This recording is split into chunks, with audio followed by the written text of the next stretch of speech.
और बड़ी खबर आ रही है सोनिया राहुल के खिलाफ ईडी की चार्जशीट। एक और बड़ी खबर हम आपको बता रहे हैं और ये चार्जशीट दाखिल कर दी गई है।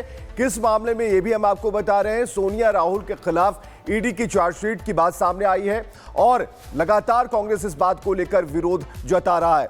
चार्जशीट में सोनिया और राहुल पर कई खुलासे किए गए हैं। संपत्तियों को लेकर खुलासा है और खासकर उन भ्रष्टाचार के मामलों को लेकर खुलासा है। करोड़ों रुपए की हेराफेरी का खुलासा है। तो तमाम बातें चार्जशीट पे लिखी हुई हैं और कितने रुपयों का करप्शन किया गया है, भ्रष्टाचार है, वो सारी बातें हैं। सोनिया राहुल के खिलाफ ईडी की चार्जशीट से जुड़ी हुई इस वक्त की सबसे बड़ी खबर हम आपको बता रहे हैं और चार्जशीट में सोनिया राहुल पर कई खुलासे किए गए हैं।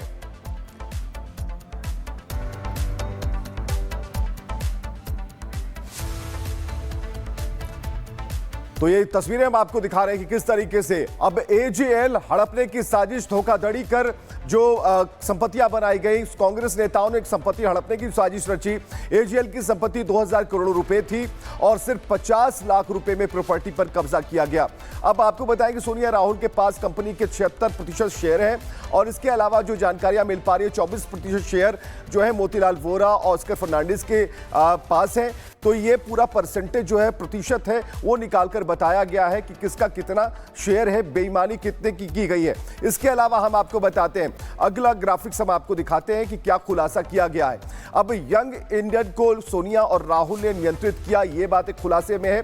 सोनिया और राहुल ने मिलकर 76% शेयर होल्ड किया। शेयर होल्डिंग एक सोची समझी साजिश थी, ये बताया गया है। इसमें सोनिया राहुल का जो कब्जा है संपत्तियों पर, वो किस तरीके से प्लान वे में किया गया, ये समझाने की कोशिश की गई है। तो दो हेराल्ड फाइल्स की जो पूरी रिपोर्ट है इस खुलासे से स्पष्ट हो जाती है। अब आपको बताते हैं कि जो सीक्रेट डोनेशन का चक्कर क्या है, यंग इंडिया को कितना मिला, ये तकरीबन 18.12 करोड़ का डोनेशन। और 2017-18 की बात कर ली जाए तो इसी दौरान इन्हें डोनेशन मिला और जो आंकड़ा है वो गलत है। यंग इंडिया को डोनेशन लेने की जो जानकारी मिली और एजेएल ने 38.41 करोड़ रुपए का फर्जी रेंट जुटाया। अब मिला हुआ जो किराया है वो फर्जी पाया गया, कोई समझौता इसमें मौजूद नहीं था। सागर हमारे साथ जुड़ चुके हैं। सागर, पूरी लंबी चौड़ी फेहरिस्त है, लिस्ट काफी लंबी है, कुछ हमने पढ़ दिया, कुछ आप बताइए क्या चल रहा है और जो बातें सामने आई है, फर्जीवाड़े का जो बड़ा पुलिंदा, बड़ी पोटली सामने आई है, उसमें जो चार्जशीट में बातें हैं उसके पीछे का सच क्या है? देखिए, बिल्कुल विवेक, अगर हम बात करें तो नेशनल हेराल्ड केस में लगातार देखिए ये अब केवल एक अखबार तक सीमित है। अब ये बात नहीं रह गई है। कांग्रेस और बीजेपी के बीच एक ही बड़ा देखिए राजनीतिक मुद्दा भी लगातार अब बनता जा रहा है। कल के दिन देखिए तमाम कांग्रेस के नेताओं की तरफ से ही बयान आया, जिस तरह से हिमाचल के सीएम सुक्खू ने इस बात का जिक्र किया कि नेशनल हेराल्ड जो है ये हमारा अखबार है, विज्ञापन लगातार हम देते रहेंगे। लेकिन चार्जशीट में जो 988 करोड़ के देखिए गबन की बात कही जा रही, लगातार इसको लेकर जांच इस समय जोरों पर है।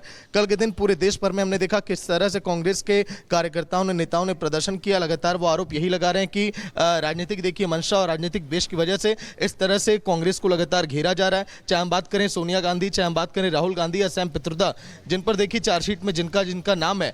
अब लगातार अब आगे देखिए क्या बड़ा एक्शन होगा, क्योंकि इसके पहले भी हमने देखा जब ईडी की तलवार लटकी थी उस समय जमकर सियासत हुई थी इस पूरे मुद्दे पर। और आज भी पूरे देश भर में कांग्रेस के कार्यकर्ताओं ने जिक्र किया कि बड़ा आंदोलन यहां पर होगा और देखिए ईडी दफ्तर के बाहर ही हम मौजूद हैं और लगातार इस बात को चर्चाएं जरूर पर है कि इस केस में नया मोड़ अब क्या आएगा, क्योंकि अब देखिए कई राज्यों में चुनाव बेहद करीब है और चुनाव के पहले कई राज्यों में बीजेपी ने इसको बड़ा मुद्दा बनाया है। ऐसे में आने वाले समय में इसका क्या देखिए प्रभाव पड़ता है, ये भी अब देखने वाली बात होगी। विवेक, बिल्कुल सागर, आप बड़ी बात यहां पर कह रहे हैं। अब अपने दर्शकों को बता दें कि आखिर ये नेशनल हेराल्ड केस जो है उसमें किस तरीके से करोड़ों की हेराफेरी हुई है। एजेएल को ट्रांसफर किया गया करोड़ों रुपए।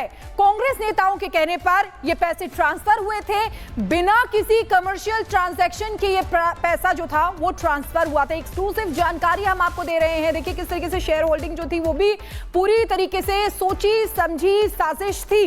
वहीं आपको बता दें कि फर्जी विज्ञापन से कमाई की गई। विज्ञापनों से 29 करोड़ 45 लाख रुपए का राजस्व मिला था इनको।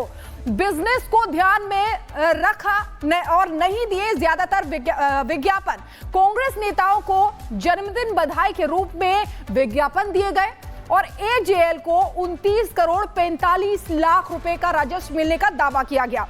कांग्रेस निकायों से 15 करोड़ 86 लाख रुपए मिलने का दावा भी किया गया है। सागर हमारे साथ लगातार जुड़े हुए हैं। सागर, देखिए किस तरीके से ये पूरी हेराफेरी की गई और एक बड़ी धांधली निकलकर ये सामने आई है। अगर आंकड़ों पर नजर डालें तो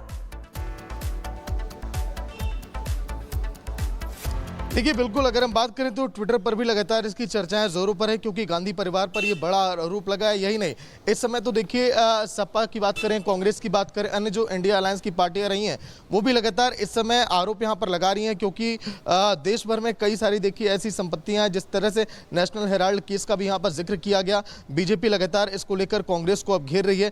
लेकिन राहुल का नाम, सोनिया का नाम चार्जशीट से देखिए कल के दिन कांग्रेस के देखिए तमाम नेता जो है यहाँ पर भड़क उठे हैं, कह ये रहे हैं कि आखिर बार बार इस मुद्दे को उठाया क्यों जा रहा है, क्योंकि मनी लॉन्ड्रिंग केस में ईडी का बड़ा एक्शन है। और इमरान प्रतापगढ़ी ने भी कल के दिन इस पूरे मामले को लेकर बयान दिया कि बीजेपी जानबूझकर इस तरह का मामला उठा रही है और कांग्रेस की देखिए छवि को धूमिल करना चाहती है। और ईडी का देखिए जो लगातार एक्शन पूरे इस समय जोरों पर है। कल के दिन हमने देखा राजस्थान की बात करें, उत्तर प्रदेश की बात करें, दिल्ली में देखिए जगह जगह पर कांग्रेस के कार्यकर्ता सड़कों पर उतर आए। वो नहीं चाहते कि हाँ जो ये मामला बार बार सुर्खियों में नेशनल हेराल्ड केस से जुड़ा है यहाँ पर आए, क्योंकि देखिए 988 करोड़ जिसकी बात कही जा रही है और इसी को लेकर ईडी लगातार कह रही है कि जांच और भी अब तेज होगी।